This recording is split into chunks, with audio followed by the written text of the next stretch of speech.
Bonjour les amis, j'espère que vous allez bien. Donc nous revoilà aujourd'hui avec une vidéo sur notre série de vidéos sur Git. D'accord? Donc aujourd'hui nous allons installer, d'accord? Donc installer Git et le configurer par rapport à notre mail et notre nom, d'accord? Pour nous identifier beaucoup plus facilement. Ok? Et là, la dernière fois, je vous ai demandé de télécharger Git. Donc je ne sais pas si vous l'avez fait de votre côté et de mon côté, j'ai désinstallé Git que j'avais pour permettre à tout le monde de l'installer ensemble, d'accord, pour avoir beaucoup plus de facilité de comprendre comment est-ce qu'on configure, etc. D'accord? Donc là, nous sommes sur notre page de recherche, d'accord? Donc une fois qu'on fait la recherche de Git, ils vont nous donner cette possibilité de le télécharger, d'accord? Donc une fois qu'on clique là-dessus, ils vont nous emmener sur une autre page. Donc là, on choisit, puisque moi j'utilise Windows, donc il y a toutes les versions que vous avez besoin, d'accord? Donc on clique sur Windows et puis on télécharge tout simplement la version qu'il nous faudra par rapport à notre ordinateur, d'accord? Donc moi je l'ai déjà téléchargé, donc de votre côté vous le téléchargez et puis on vient aux installations, d'accord? Donc moi j'ai cette version, ok? Donc là lorsqu'on vient directement sur notre, donc là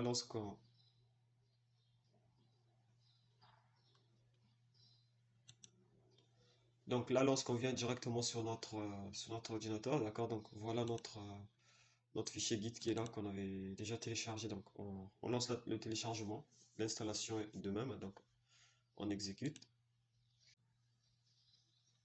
Donc voilà notre guide qui est là. Donc on suit juste la procédure habituelle de l'installation d'un fichier. Donc ainsi de suite. Donc là, on met suivant, suivant, suivant. D'accord? Donc suivant également. Donc on laisse juste les éléments par défaut. D'accord? On touche absolument rien. Et voilà.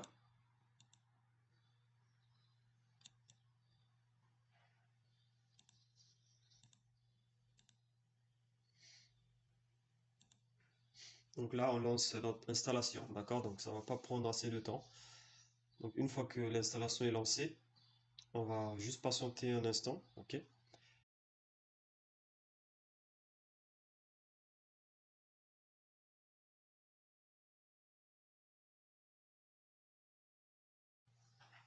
Donc là, voilà notre on vient de prendre fin, donc on clique directement sur Finish, d'accord? Donc ceci fait, il va nous ouvrir juste un onglet. Donc ça, c'est juste pour essayer de lire un peu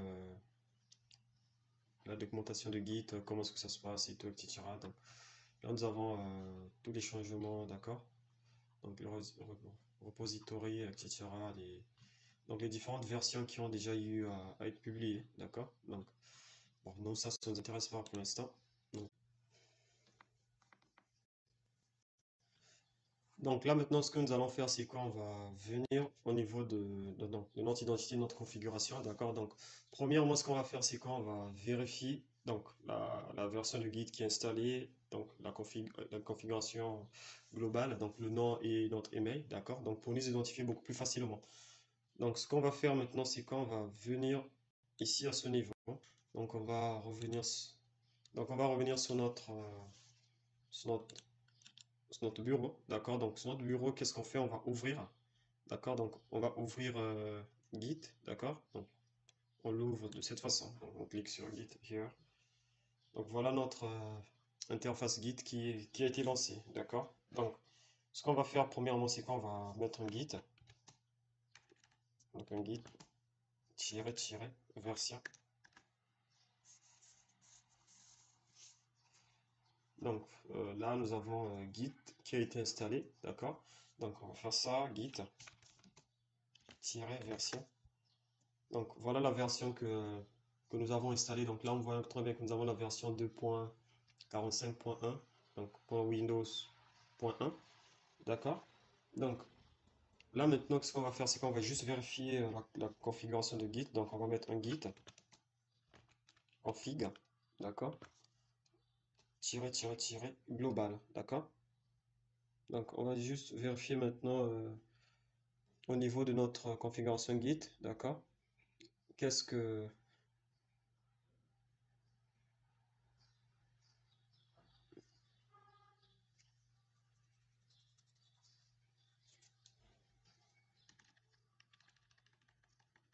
Donc là, premièrement, ce qu'on va faire, c'est qu'on va vérifier juste la configuration de Git, d'accord? Donc git config, donc git config, et puis on lance. Donc là, lorsqu'on essaie un peu de... Attendez, je vais l'agrandir un tout petit peu. Donc là, lorsqu'on essaie un peu de bien voir, qu'est-ce qu'on voit? On voit la configuration de Git, etc. Donc nous, ce qui nous intéresse, c'est quoi? C'est le nom, d'accord? Et l'adresse email, ok?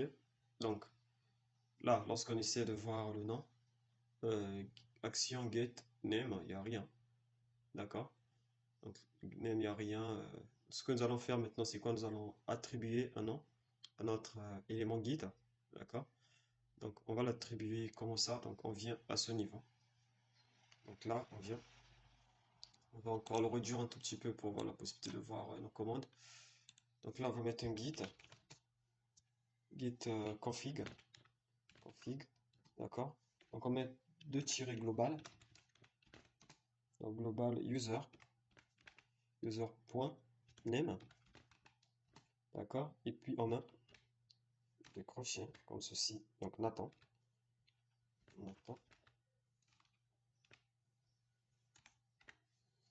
Là, on lance. D'accord? Donc là, notre name a été ajouté. Donc si on veut le vérifier, on va juste faire ça, git config. Donc on lance. Avant de pouvoir vérifier en fait l'ensemble de notre donc avant de pouvoir vérifier l'ensemble de notre configuration, on va plutôt ajouter donc git config, ok? Donc notre git config,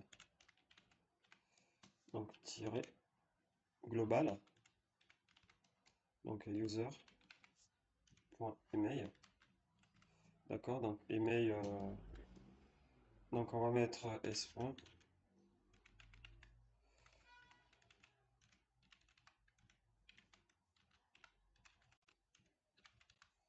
Donc, une fois qu'on a fini, on initialise tout simplement, d'accord? Donc, une fois qu'on a initialisé, on a modifié, on a ajouté également notre email à notre configuration. Donc, pour vérifier maintenant toute la configuration de Git, donc ce qu'on va faire, c'est qu'on va mettre un git config, d'accord? Donc, tirer L.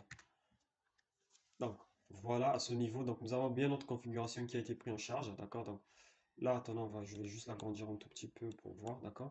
Donc là, nous avons notre name qui est là, donc Nathan, et Nathan qui est là, et puis là, nous avons maintenant notre adresse email, d'accord? Donc, en fait, il faut savoir que lorsqu'on travaille sur un projet Git, donc on est toujours identifié par notre nom et notre email, d'accord? Donc, ces deux identifiants que nous avons ajoutés tout à l'heure dans notre configuration, donc vont permettre à Git de versionner notre travail tout le temps, d'accord? Donc, lorsque nous faisons un commit, lorsque nous faisons un add, et etc. Donc, lorsque nous travaillons, qu'on soit reconnu directement au niveau de Git, d'accord? Donc, pour la suite, nous allons la voir dans la prochaine vidéo sur laquelle nous allons travailler. Donc, sur cette vidéo, nous allons travailler sur les, les outils de base de Git, d'accord? Donc, premièrement, on va créer un fichier, d'accord? Donc, on va déployer le fichier sur Git, d'accord? Et puis, par la suite, on va faire des commits, etc., ajouter un fichier à l'intérieur. Donc, puisque nous allons travailler avec donc une page HTML que nous allons créer, et nous allons l'associer un peu avec beaucoup d'éléments, donc des couleurs, etc. Donc on verra ça dans la prochaine vidéo, les amis. Donc je vous dis à la prochaine. Ciao.